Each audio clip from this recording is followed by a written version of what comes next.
সম্মানিত মুআজ্জাজ মুসল্লিয়ান কিরাম, আল্লাহ পাকের লক্ষ কোটি শুকরিয়া জ্ঞাপন করি যে রব্বে কারীম রমাজান মাসের তৃতীয় জুমায় আমাদেরকে উপনীত করেছেন, মসজিদে আসার জন্য সুযোগ করে দিয়েছেন।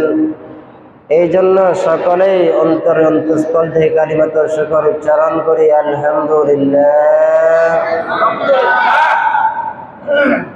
একে একে রমাজানের দুইটা জুমা চলে গেল, এখন তৃতীয় জুমা।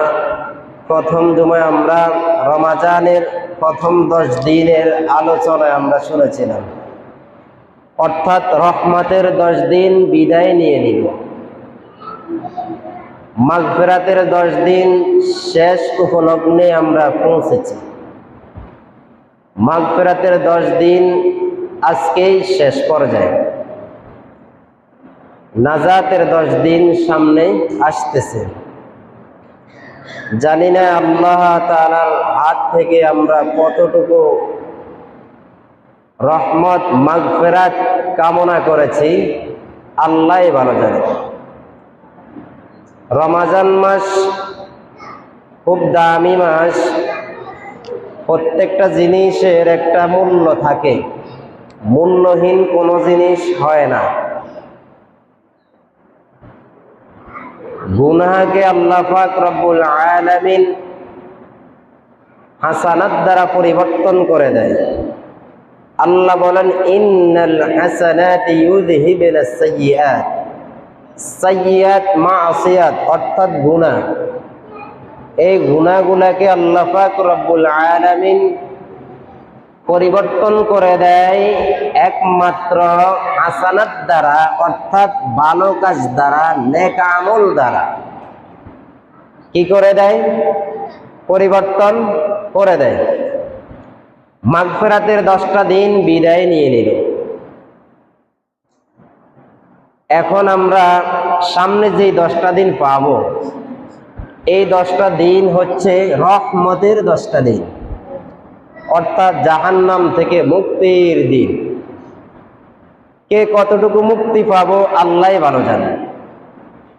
কে কতটুকু কেমন করেছে নিজেরাই বলতে পারে। কে কতটুকু দ্বীনের পথে কাজ করেছে, কে কতটুকু কোরআন তেলাওয়াত করেছে, কে কতটুকু জিকির আজকার করেছে, কে কতটুকু সত্য কথা বলেছে, কে কতটুকু মিথ্যা কথা বলেছে, কে কাকে মনে কষ্ট দিয়েছে, সব কিছু নিজেরাই অবগত আছি না নাই? বলেন, আছে না? কে কোন কাজ করে ওই ব্যক্তি বলতে পারে। সব কিছু তার মাথার মধ্যে একটা মেমোরি আছে, তার নলেজের মধ্যেই সব কিছু লিপিবদ্ধ করে সাজিয়ে আছে। দুনিয়ার জমিনের মধ্যে ছোট্ট একটা মেমোরি কার্ড, যেটার মধ্যেই দুনিয়াবি লাইনে অনেক ভিডিও নোট করা আছে, রেকর্ড করা আছে। কোথায় কি করেছে, কোথায় কে কোন কাজে জড়িত হয়েছে, সব কিছু কি হয়, রেকর্ড হচ্ছে। তেমনি ভাবে আপনি কোথায় কি করেছেন, কোথায় ভালো কাজ করেছেন, কোথায় গুনার কাজ করেছেন, কতটুকু সত্য বলেছেন, সব কিছু আপনার মাথা নামক মেমোরির ভিতরে আছে না নাই? আছে না? এগুলো একদিন ওপেন হয়ে যাবে। এগুলো কি হয়ে যাবে?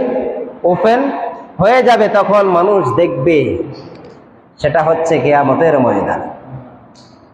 দুনিয়ার জমিনের মধ্যে আমরা কতদিন বাঁচবো? রমাজান তো বিদায় নিয়ে যাচ্ছে। রমাজান মাস আসলেই প্রত্যেকটা মসজিদের মধ্যে মুসল্লি ভরপুর থাকে। শুক্রবার আসলেই তো কথাই নাই, মসজিদে 11টার পর থেকে পুরা মসজিদ পুরে যায়।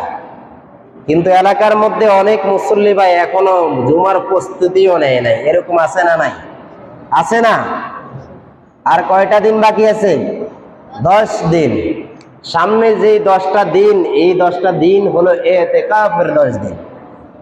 কিসের 10 দিন? ইতিকাফকারী যারা ইতিকাফে বসবেন, তারা যে আল্লাহর কাছে কত দামি।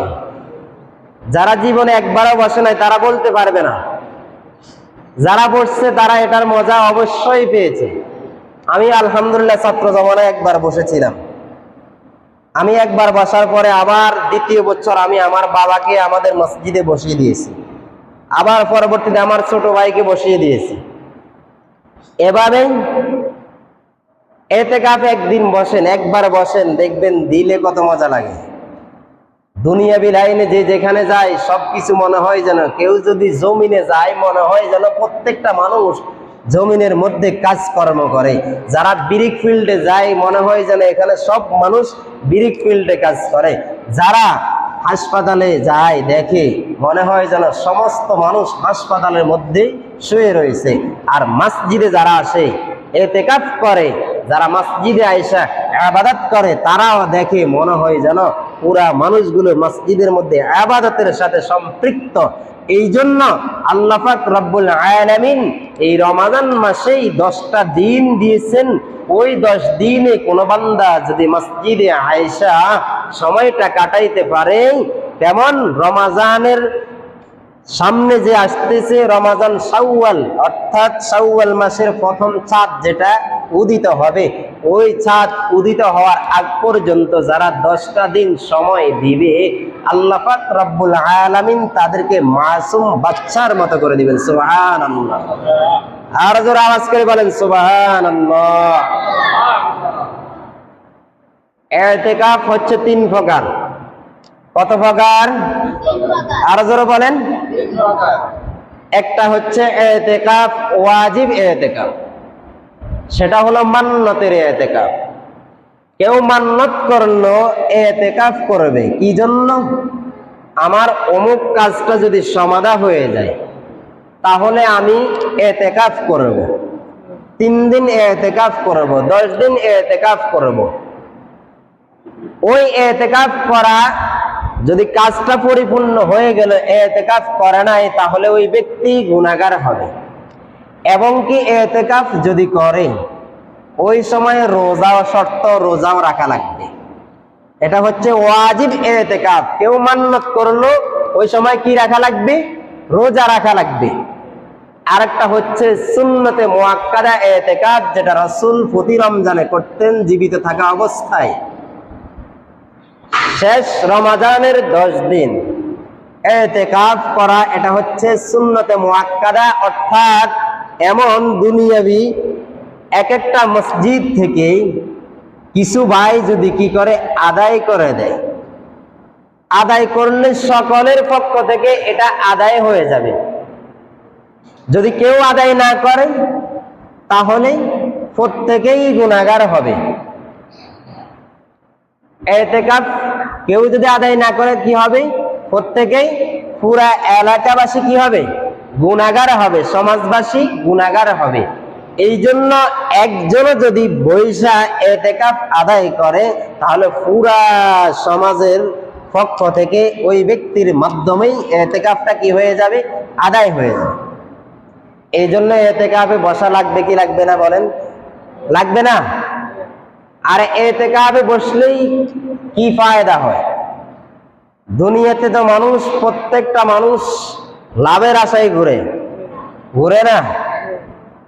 এই কাজ করলে এই ফায়দা হবে, এই কাজ করলে এই লাভ হবে, এই ব্যবসা বাণিজ্য করলে এই উন্নতি হবে। সবাই কি করে? লাভের আশায় কি করে? ঘুরতেছে।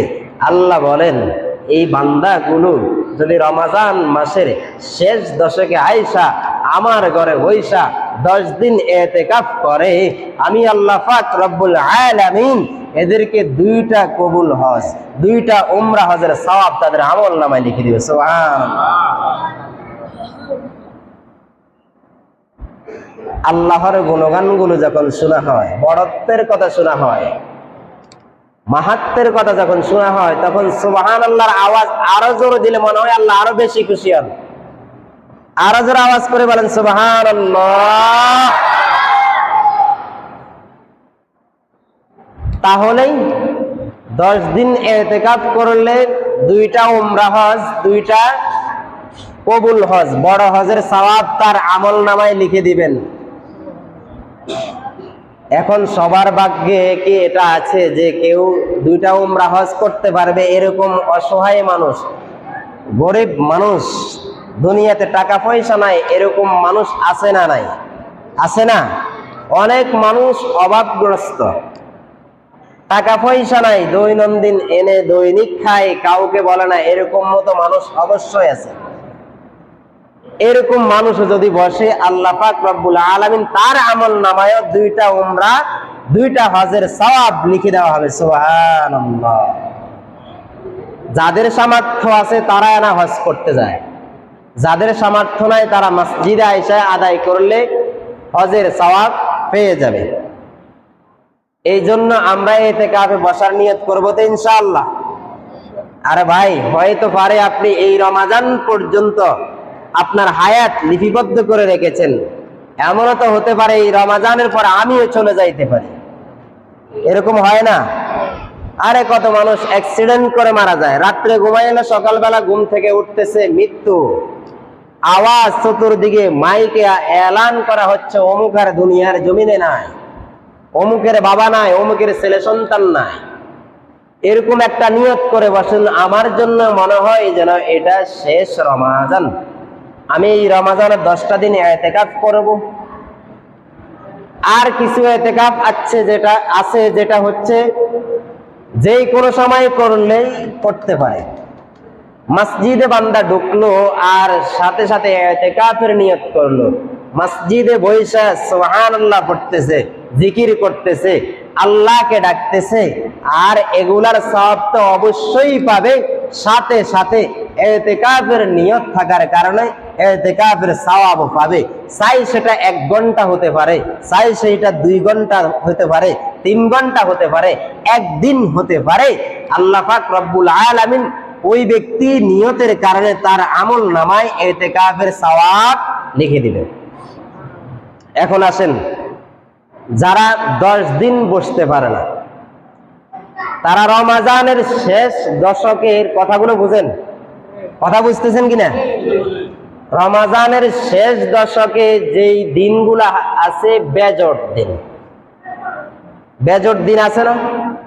21শে রমাজান, 23শে রমাজান, 25শে রমাজান, 27শে রমাজান, 29শে রমাজান, আছে না নাই? বেজোট দিনগুলাতেও কেউ যদি বসে, তাদের আমল নামায় আল্লাহ পাক রব্বুল আলামিন ওই বান্দা বৈশা যেই দোয়া করবে ওই সওয়াব তাদের আমল নামায় লিখে দেওয়া হবে। সুবহানাল্লাহ। এই জন্য আমরা যারা পারি 10 দিন বসবো, যারা না পারি কমাস কম বেজোট রাত্রগুলা বসার জন্য চেষ্টা করব। আপনার মনের আবেগ, আপনার মনের কাকুতি মিনতি জানাবেন কার কাছে? মালিকের কাছে, রবের কাছে। যেই রব আমাদেরকে সৃষ্টি করলো, এই রমাজান মাস পাইয়া অনেক বান্দা নিজের গুনাহকে পরিবর্তন করতে পারে নাই। এই রমাজান মাস পাইয়া এমন বান্দা তার বাবা মার থেকে দোয়া নিতে পারে নাই। এই রমাজান মাস পাইয়া অনেক বান্দা নবীর নাম শোনার পরেও দুরূদ শরীফ পড়তে পারে নাই। এদের মতো কপাল পড়া মনে হয় যেন আর কেউ নেই। এই জন্য রমাজান শেষ পর্যায়ে আমরা যারা ইতিকাফে বসবো, আজ আসরের পরে সূর্য ডুবার আগে আগে মসজিদে চলে আসবো। কখন আসবো? যারা ইতিকাফ বসার জন্য নিয়ত করেছি, আসরের পরে মাগরিবের আগে আগে মসজিদে কি ঢুকে যাবে, নিজের যাবতীয় সামান যেগুলা প্রয়োজন এগুলা নিয়ে মসজিদে ঢুকবো। এবং যারা ইতিকাফে বসবে, দুনিয়াবি লাইনে মসজিদে কথা বলা হারাম, কথা না বলা দরকার, কিন্তু আমরা বসে বসে যদি কথা বলি তাহলে ইতিকাফের ক্ষতি হবে। এই জন্য মসজিদে বসে আমরা কথা বলতে পারবো না। প্রত্যেকে আলাদাভাবে বসে বসে হয়তো জিকির করবেন, হয়তো সুবহানাল্লাহ তাসবিহ পড়বেন, হয়তো যারা কোরআন তেলাওয়াত করতে পারেন কোরআন তেলাওয়াত করবেন। যদি কিছু মনে না চায়, কোরআন তেলাওয়াত পারেন না, জিকির করতে মন চায় না, এখন তাসবিহ তাহলিল পড়তে মন চায় না, শরীরটা একটু ক্লান্ত লাগে, তাহলে ঘুমিয়ে পড়েন। ঘুমিয়ে পড়াটাও সওয়াব। মুমিন বান্দারা ঘুমায়, এটা একটা ইবাদত। ঘুমানোটা কি ইবাদত। ঘুমাইলে আপনার জবানটা বন্ধ থাকবেই দুনিয়াবি কথা বলা থেকে, বিভিন্ন গুনাহের কাজের গুনাহযুক্ত কথা বলা থেকে আপনার জবানটা বন্ধ থাকবে। আপনি একটু ঘুমান, ঘুম থেকে উঠলেন, উঠার পরে আপনি আবার উজু কাজ করে বসে বসে আপনি আল্লাহর ইবাদতে মশগুল থাকেন, আস্তে আস্তে আল্লাহকে ডাকেন। মসজিদের বাইরে যে সময়টা আমরা দেই, প্রয়োজন ব্যতীত কোনো মসজিদের বাইরে সময় দেওয়া যাবে না। অনেকে আসলে কি করে, এতেকাফে বসে, মসজিদের বাইরে যায়, জরুরতের প্রয়োজন হয়েছে, যাইতে যাইতে যাকে দেখে তাকে সালাম দেয়, কথা বলতে থাকে, খোঁজ খবর জিগায়, এগুলা ঠিক নয়। এই জন্য আপনি জরুরত শেষ, প্রয়োজন শেষ, আবার ভিতরে চলে আসবেন। আপনি ভিতরে থাইকা ব্যবসা বাণিজ্য করতে পারবেন, তবে সামানগুলা থাকবে বাইরে, কথা বলবেন এখানে। এটাও আছে মাসালার মধ্যে, সামান মসজিদে আনা যাবে না। অনেক ব্যবসায়ী ভাইরা কি করে, বড় বড় ব্যবসায়ী ভাইরা ইতিকাফে 10 দিন সময় দেয়, শুধু প্রয়োজন হয়েছে মোবাইল একটু কথা বলে দেয়, এই জিনিসটা এভাবে বিক্রি করো, এই মালটা এভাবে বিক্রি করো, 2-3 হার কথার মধ্যে কি শেষ হয়ে যায়। সামানগুলা কোথায়? বাইরে। ব্যবসা বাণিজ্য করতে পারবে, তবে অতিরিক্ত কথা বলা যাবে না। আল্লাহ পাক রব্বুল আলামিন সবাইকে বুঝার তৌফিক দান করে, সকলে বলে আমিন। আমরা যারা ইতিকাফে বসবো আজকে ইনশাআল্লাহ চলে আসব। আজকে যারা বসবো, কয়জন বসবো? আলহামদুলিল্লাহ 2 জন হয়ে গেছে। আমাদের হাজী সাহেব আলী আহমদ দাদা, আলী হোসেন দাদা ভাই, উনিও বসবো। গত বছর 5 জনের মতো বসছিল। আরো যারা বসার চেষ্টা করবো অতি দ্রুত, সময় কম। আমি 2-3 দিন আগে এই এলানটা দিয়েছি, যেহেতু ইতিকাফের বয়ান আজকে বয়ান করি বলি, তাহলে আপনারা পিছনে পিছনে সমালোচনা করবেন। আজকে যদি বলি, কেউ এই সময় প্রস্তুতি নিতে পারবে? এই জন্য 2-3 দিন আগে আমি দাঁড়িয়ে এখানে বলে দিয়েছি এশারের নামাজের সময় যারা বসবে ইনশাআল্লাহ প্রস্তুতি গ্রহণ করব। সামনে আসতেছে যে 10টা দিন, ইতিকাফের দিন সামনে আসতেছে, লাইলাতুল কদর। কি লাইলাতুল কদর? আল্লাহ তাআলা বলেন, ইন্না আনজালনাহু ফি লাইলাতিল কদর। আল্লাহ তাআলা তার হাবিবকে জানায়া দেয়, হে বন্ধু, আপনি আপনার উম্মতদেরকে সুসংবাদ শোনায়া দেন, সামনে এমন একটা দিন আসতেছে, এমন একটা রাত আসতেছে, যে রাত্রে ইবাদত করলে আপনার উম্মতেরা 1000 মাসের চেয়েও আপনার উম্মতেরা ইবাদতে সময় দিয়েছে, এরকম তাদের নাম লিখে দেওয়া হবে আমলনামায়। 1000 মাস ইবাদত করলে যেই সওয়াব, আর একটা দিন ইবাদত করলে, একটা রাত ইবাদত করলে ওই সওয়াব তাদের আমলনামায় লেখা হয়। সুবহানাল্লাহ। বনি ইসরাইলদের মধ্যে এমন লোক রয়েছে যারা 1000 বছর যুদ্ধের ময়দানে কাটিয়েছে। কত হাজার বছর? 1000 বছর যুদ্ধের মধ্যে কাটানোর পর সাহাবায়ে কেরাম প্রশ্ন করলেন, পয়গম্বর, 1000 বছর এরা যুদ্ধের মধ্যে কাটাইলো, আমাদের বর্তমান জামানায় মানুষের আয়ু একেবারে কম, উঠতে গেলে 80-90 বছর, 100 বছর হায়াত পায়, এরপরে মানুষগুলো দুনিয়া ছেড়ে পরকালীন জীবনে চলে যায়। ও মায়ার নবী আমার, আমরা কি এমন আমল করতে পারবো না যেই আমল করলে 1000 মাসের চেয়েও ইবাদত করতে পারি? এরকম আমলনামা আমাদের আমলনামায় লেখা হয়। নবী আলাইহিস সালাম সাহাবায়ে কেরামকে বললেন, ও সাহাবায়ে কেরাম শুনো, এমন একটা রাত আসবে যে রাত্রে তোমরা যদি আল্লাহকে ডাকতে পারো, ওই রাত্রে যদি তোমরা মসজিদে আইসা ইবাদত করতে পারো, ওই রাত্রে মসজিদে আইসা কোরআন তেলাওয়াত করতে পারো, জিকির আজকার করতে পারো, তাসবিহ তাহলিল গুলো আদায় করতে পারো, কতক্ষণ পর্যন্ত? মাগরিবের পর থেকে বান্দা তুমি সুবহে সাদেক পর্যন্ত মসজিদে আইসা ইবাদতের মধ্যে মশগুল হও, ফজর পর্যন্ত আল্লাহর বান্দাগুলো যদি আল্লাহকে ডাকে, আল্লাহ পাক রব্বুল আলামিন প্রথম আসমানে আয়েশা বলেন, এরে আমার বান্দা, তুমি আমার কাছে কি চাও? তুমি আমাকে বলো, রিজিক চাও, রিজিক দিব। তুমি আমার কাছে সুস্থতা চাও, সুস্থতার নিয়ামত দান করব। তুমি আমার কাছে অভাবগ্রস্ত হয়ে গেছো, তুমি অনেক ঋণী হয়ে গেছে, ঋণগুলো পরিশোধ করার জন্য আমি আল্লাহ পাক বসে রইলাম রে বান্দা। আমি আল্লাহ তোমাকে ডাক দেই, তুমি আমাকে ডাক দাও, আমার কাছে দুই হাত তুলে রোনাজারি করে কান্নাকাটি করো, আমি আল্লাহ পাক রব্বুল আলামিন তোমার সকল কিছু সমাধান করে দিব। हर गोड़ी देने को वह तैयार है, जो न मांगे उससे वे बेजार है। আল্লাহর কাছে চাও, যদি আমরা চাইতে পারি তাহলে পাবো। আল্লাহ বলে বান্দা তুমি আমার কাছে চাও, আমার কাছে যত চাইবা আমি আল্লাহ পাক রব্বুল আলামিন খুশি হয়ে। দুনিয়ার মানুষের কাছে যদি চাও, মানুষ তোমাকে একবার দিবে, দুইবারে দিবে, তিনবারের সময় তোমাকে রাগান্বিত হয়ে যাবে। দুনিয়ার মানুষের কাছে না চাইয়া আমার কাছে চাও, আমার কাছে যদি না চাও আমি আল্লাহ বেজার হয়ে যাই। সুবহানাল্লাহ। আল্লাহর কাছে চাইলে আল্লাহ দেয়, আল্লাহ কখনো বেজার হয় না। আল্লাহ বান্দার সব সময়, বান্দা যেভাবে ডাক দেয় ওইভাবে ডাকে সাড়া দেয়। বান্দা কোন সময় কি চায় আল্লাহ পাক রব্বুল আলামিন বান্দার অন্তরের দিকে থাকেন। এই জন্য রাসূল আরবি সাল্লাল্লাহু আলাইহি ওয়াসাল্লাম বলেন, ইন্নাল্লাহা লা ইয়ানজুরু ইলা আজসাদিকুম ওয়ালা ইলা সুওয়ারিকুম ওয়ালা ইয়ানজুরু ইলা কুলুবিকুম। আল্লাহ পাক রব্বুল আলামিন নবীজি বলেন, বান্দার জন্য আল্লাহ পাক রব্বুল আলামিন কোন বান্দাটা আল্লাহর কাছে কত দামি, কেমন, কিভাবে বুঝবে? এই বান্দা কি অনেক লম্বা এই জন্য দামি? না না না। এই বান্দা কি অনেক সুন্দর এই জন্য দামি? না না না। এই বান্দাটা অনেক স্বাস্থ্য মোটাবান এই জন্য দামি? না না।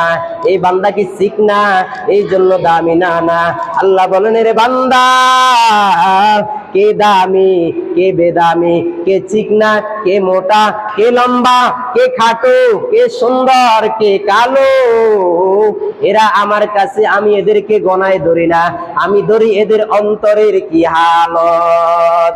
बता हमको तेरे राह किस तरफ है, तेरे राह पर चला हमको खुदाया। আল্লাহর কাছে সব সময় ফরিয়াদ করবেন, এমন একটা দরজা খুলে দেন যেই দরজাতে যাইলে আপনাকে পাবো, আপনাকে ডাকতে পারবো। এমন রাস্তা আমাদেরকে বের করে দেন। এরকম রাস্তা দিয়েন না যেই রাস্তাতে যাইলে আমি বিপদগামী হয়ে যাব, ক্ষতিগ্রস্ত হয়ে যাব। এই জন্য আল্লাহ বলেন, বান্দা তোমার অন্তরে কি হালত, সব সময় আমি আল্লাহ তোমার অন্তরের দিকে তাকিয়ে থাকি। সব সময় বান্দার অন্তরের দিকে তাকায়া থাকেন। বান্দা কি চায়? বান্দা দান করতেছে, বান্দা আরেকজনকে কিছু দিতেছে, মসজিদে আসতেছে, ইবাদত করতেছে, কাউকে দেখানোর জন্য করে নাকি আমাকে পাওয়ার জন্য করে? এর অন্তরের হালত অবস্থা আমি আল্লাহ জানি। এই জন্য আল্লাহ পাক রব্বুল আলামিনের হুকুমগুলা ঠিক মতো যেন আদায় করতে পারে। বয়ান অনেক লম্বা, সামনে আমাদের আসতেছে যেই 27 অর্থাৎ লাইলাতুল কদর।